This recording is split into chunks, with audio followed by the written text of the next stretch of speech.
Olá, galerinha do 7º ano, professor Silvio Santos aqui com vocês, novamente a nossa disciplina de ciências, tá bom? Lembrando aí que a gente está vindo falando sobre aí os reinos dos seres vivos, né? Falamos sobre o Monera, falamos sobre o Protista e hoje a gente vai entrar no reino Fungi, que é um reino muito abrangente também, né? A gente vai falar sobre as características gerais, sobre a morfologia, né? Ou seja, o formato desses vírus e como tudo funciona aí nesse reino, tá bom?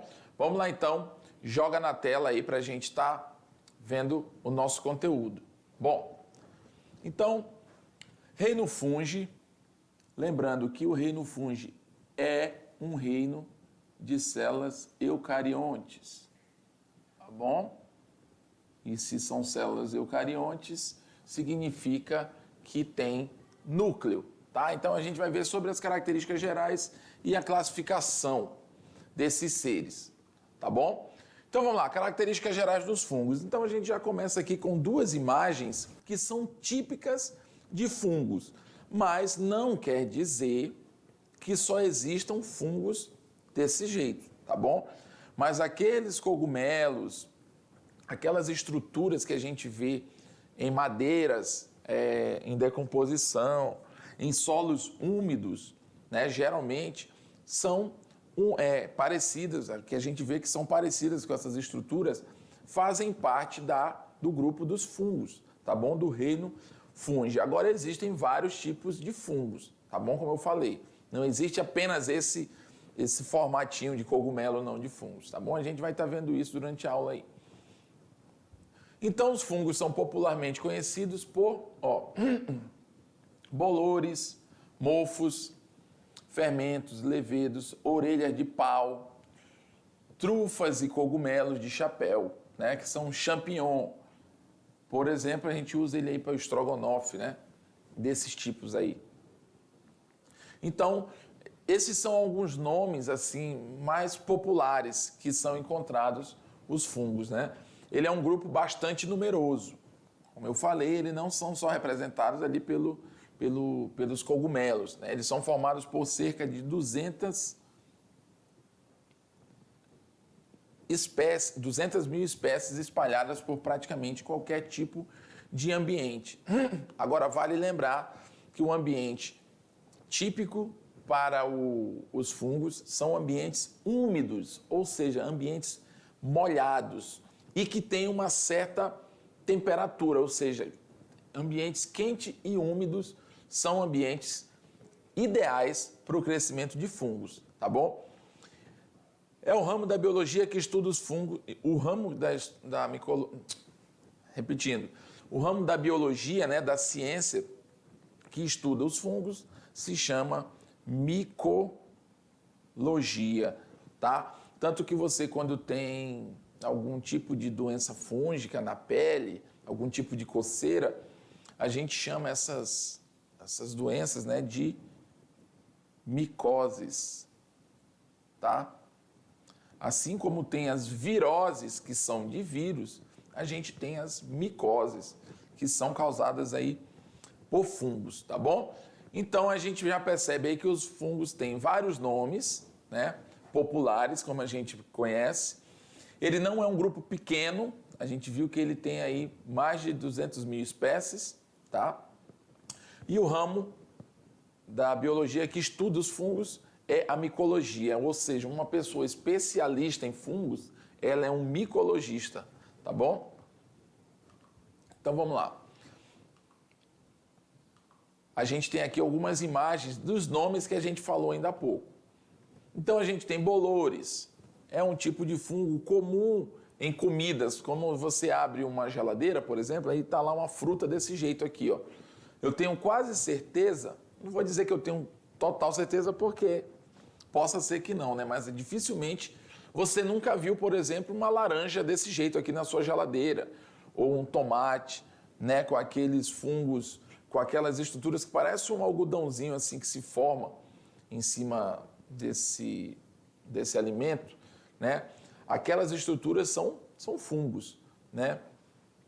A gente tem trufas, a gente tem o champignon, tudo isso aqui são fungos, tá, pessoal?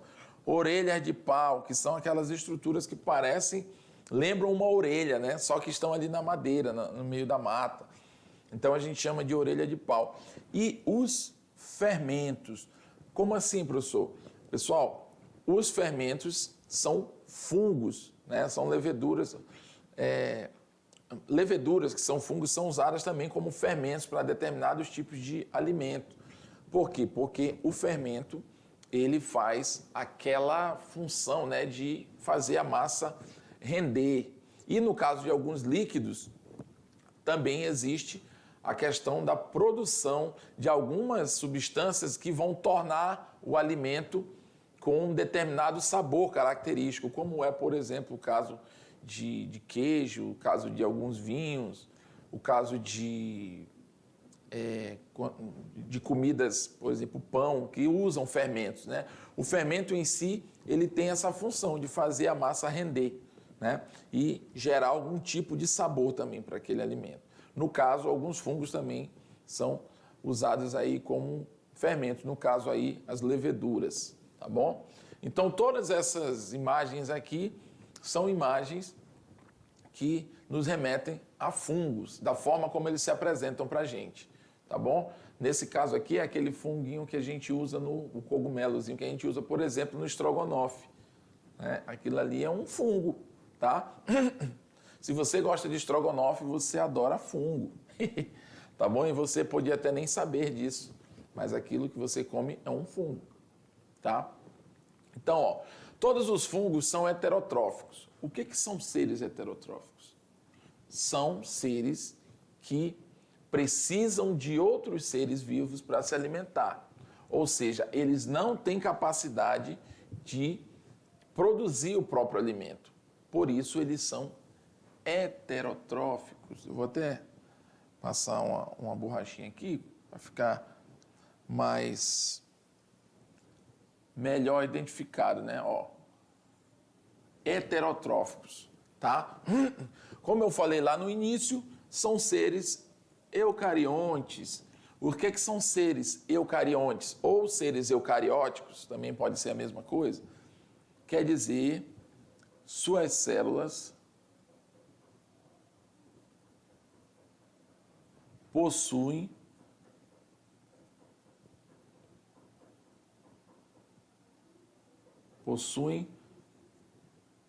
núcleo, tá? Se eles são seres eucariontes, então quer dizer que eles são seres que possuem núcleo em suas células. Portanto, quando comparado às bactérias, por exemplo, são considerados seres mais evoluídos do que as bactérias, tá? Lembrando que as bactérias, que é o primeiro reino, né, que é o reino Monera, todas elas, aliás, apenas as bactérias são procariontes. Todos os outros grupos de seres vivos são compostos por seres eucariontes. Apenas as bactérias, né, os moneras, são procariontes. Tá? Não esqueçam isso. Então, os fungos podem ser unicelulares ou multicelulares. Tá? Você também pode encontrar esse termo aqui como pluricelular. É a mesma coisa, tá, pessoal? Pluricelular e multicelular é a mesma coisa. Então, os fungos unicelulares são fungos muito pequenos. A gente não consegue ver a olho nu, dificilmente, tá? Então, eles são muito pequenos. Já os multicelulares são fungos grandes, a gente consegue observar eles facilmente a olho nu, tá bom? Então, geralmente, por exemplo, o cogumelo é um deles, que é um tipo de Basidiomyceto aí, que é um grupo de fungos, Basidiomyceto, tá? Então, a gente vai meio que pela lógica. Fungos muito pequenos são unicelulares. Fungos que a gente consegue enxergar com facilidade são multicelulares, tá? Então, os fungos apresentam um corpo formado por filamentos chamados micélio, por filamentos chamados de hifas. E várias hifas vão formar um micélio, tá? Então, filamentos de fungos são chamados de hifas. Para eles formarem uma estrutura grande, bem visível, eles precisam de ter várias hifas agrupadas. E essas várias hifas agrupadas a gente chama de micélios. Esses podem ser vegetativos ou reprodutivos, tá bom? Então, filamentos de fungos simples, hifas. Várias hifas juntas, ou seja, um aglomerado de hifas já é um micélio. E esse pode ser vegetativo ou reprodutivo. Os fungos... Perdão, pessoal. Os fungos realizam um tipo de digestão denominado de extracorpórea. Interessante, tá, pessoal? Esse tipo de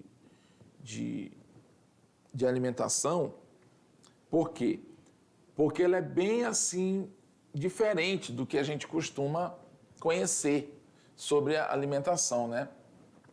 Ela é um tipo de digestão que acontece fora e depois vai para dentro. Ou seja, o fungo ele libera uma toxina não, né? Ele libera substâncias aonde ele está para preparar aquele solo, aquele substrato, quimicamente, e depois ele absorve, ou seja, ele digere fora para depois ele absorver, né?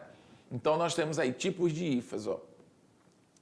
Então, isso aqui é uma hifa, tá? Você consegue perceber, cada quadradinho desse que tem uma célula cada quadradinho desse que tem um núcleozinho azul é uma célula, ó. Deixa eu mudar a cor aqui. Ó.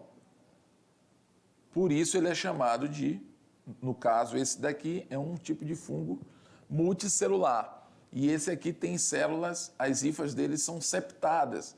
Você percebe que elas são divididinhas assim, célula por célula, né? A gente vê ali a diferença dela, né? As hifas cenocíticas, elas são já de outro formato, né? Outro formato assim, uma outra pegada. Você não percebe ali as divisões nela, tá bom? Porém, não deixa de ser não deixam de ser hifas multicelulares, tá bom? Então, são tipos de hifas. Alguns fungos realizam apenas respiração aeróbia ou fermentação. Respiração aeróbia são aquelas em que ele utiliza o oxigênio para produzir seu alimento lá, para processar o alimento, né, que ele adquire. Outros, fermentação, não usam o oxigênio. Quem é fermentador não utiliza oxigênio. Tem os fermentadores facultativos, que são aqueles que, se tiver oxigênio, ele usa. Se não tiver, ele não usa. Ele fermenta. E tem aqueles que só conseguem trabalhar se não tiver oxigênio no ambiente. São os fermentadores obrigatórios, tá bom? E quem faz a respiração aeróbia são aqueles que utilizam oxigênio. Porém, outros são anaeróbios facultativos, como eu falei, né? Os facultativos são aqueles que... Anaeróbios são aqueles que não utilizam oxigênio. E quando eles são facultativos, é o que eu falei. Ele utiliza, se tiver. Se não tiver, ele não usa. Então, para ele está tranquilo. Saprófagos quer dizer que eles obtêm seus alimentos decompondo organismos mortos. Saprófagos vêm de oportunistas, de aproveitadores, né? Então, eles obtêm seus alimentos através de matérias que já estão ali em estado de decomposição. São parasitas também. Existem fungos parasitas. São aqueles que se valem de outros seres vivos para sobreviver, né? Causando mal para esses seres vivos. Então, eles se alimentam de substâncias que retiram de organismos vivos, nos quais se instalam prejudicando esse outro organismo, né? Ou podendo estabelecer associação mutualística também. Nesse caso, o mutualismo ele é diferente do parasitismo. Nesse ponto aqui, a gente está falando que ele pode ser parasita, ou seja, ele pode causar doenças em um outro ser vivo, quanto ele pode ser parceiro de um outro ser vivo, que é, no caso, uma interação mutualística, é quando todos dois se dão bem, tá bom? Então, ele pode ter situações mutualísticas com outros organismos em que ambos se beneficiam. Também são predadores, aqueles que capturam pequenos animais e deles se alimentam, tá bom? Então, a gente tem a reprodução dos fungos, né? O ciclo de vida dos fungos pode ser assexuado ou sexuado. Porém, ambas apresentam formação de esporos. Esporos são estruturas, pessoal, que não têm assim... são estruturas que só têm a metade da genética do ser vivo, tá bom? Então, esses esporos carregam aí metade do genoma. Então, assexuada, ou seja, não tem troca de gametas, que acontece por mitose, né? Ele vai se reproduzir por esporulação, por fragmentação do micélio, ou seja, um pedaço do micélio vai se romper, vai cair no ambiente e vai gerar um outro. Ou por brotamento, que é no caso das leveduras. No caso da reprodução sexuada, ocorre por fusão de hifas, de micélios sexualmente compatíveis. Plasmogamia, ou seja, um micélio em contato com o outro acaba trocando ali material genético e gerando um novo fungo ali, né? Um novo filho, digamos assim. Então, nos fungos, a meiose é sempre zigótica, sendo esta única etapa diploide do ciclo. Essa informação aqui, para vocês agora, ela soa um pouco profunda demais. Então, se atenham, né, a reprodução assexuada e reprodução sexuada. Então, a gente tem aqui os tipos de fungo. Quitridiomicetos, zigomicetos, ascomicetos, basidiomicetos. Esses são os fungos básicos aí que a gente tem para estudar, tá bom? Então, zigomicetos são os fungos mais simples. Hifas cenocíticas são aquelas que não têm aquelas divisõezinhas, né? Cujo micélio se espalha sobre o substrato, produzindo ocasionais esporângios, que são estruturas reprodutoras, tá, desses fungos, na extremidade de algumas hifas que se elevam verticalmente. Tá? Então, elas são hifas desse formato. Tá bom? Esses são aqueles fungos, por exemplo, que aparecem naquela laranja. No tomate que eu falei, que eu dei o exemplo, que parece um algodãozinho em cima do alimento. Né? Quando os esporângios se rompem, os esporos se dispersam no ambiente e germinam sobre novos substratos. É por isso que um ambiente com algum fungo, ele pode passar para outros elementos. Né? Por quê? Porque esses esporos eles se espalham pelo ar. Então, eles podem pousar, digamos assim, ou repousar em uma outra fruta, em outro alimento, em um outro lugar, e ali ele vai se desenvolver. Tá bom? Então, aqui a gente tem o micélio, né, do zigomiceto. São hifas e os esporângios, que são eles liberando esporos no ambiente. Esses esporos são os fungos espalhados no ambiente, e onde eles vão caindo, eles vão, a comida estava boa e aqui ele foi infectado pelo fungo, no caso dessa comida. Então, os zigomicetos referem à existência de um processo de reprodução sexuada em que ocorre fusão de hifas de dois indivíduos haploides. No ponto de contato, forma-se uma estrutura equivalente a um zigoto, né, que vai gerar um novo ser. Portanto, é sexuada a reprodução deles. A gente tem os ascomicetos, que a característica dele é a presença de esporos, que a gente chama de ascóporos, que se desenvolve dentro das hifas em forma de pequenas bolsas, sacos chamados de ascos, por isso ascóporos, né? São comuns os ascomicetos desenvolvidos em estruturas comestíveis, tá bom? A formação dos ascóporos é a partir da hifa. A gente tem exemplo aí, penicílio, né, que é, por exemplo, o penicílio é que tira ali o remédio da bezetacil, né? Por exemplo, é um fungo, é um tipo de fungo, tá bom? Fabricação de queijos, também é usado esse tipo de fungo. Saccharomyces cerevisiae ou levedura são usadas aí também como fermentos, né, na fabricação de cerveja, pão, cachaça, etc., e que provocam a fermentação alcoólica, ou seja, quando você coloca fermento em um determinado líquido, ele vai fermentar e vai gerar álcool naquele líquido e aquela bebida vai se tornar alcoólica a partir daí, tá bom?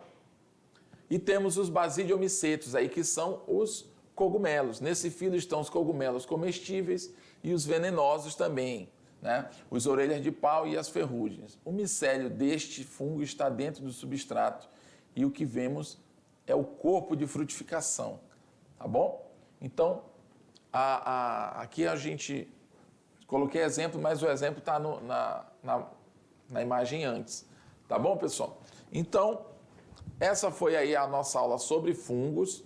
A gente viu umas... É claro que não é só isso que tem para falar sobre fungos, tem muito mais coisa, mas a gente viu que os grupos principais aí são quitridiomicetos, basidiomicetos, ascomicetos e zigomicetos. Tá bom, pessoal? Então, espero que você tenha entendido. Agora é partir para a atividade que eu tenho certeza que você vai desenrolar 100%. Vamos lá.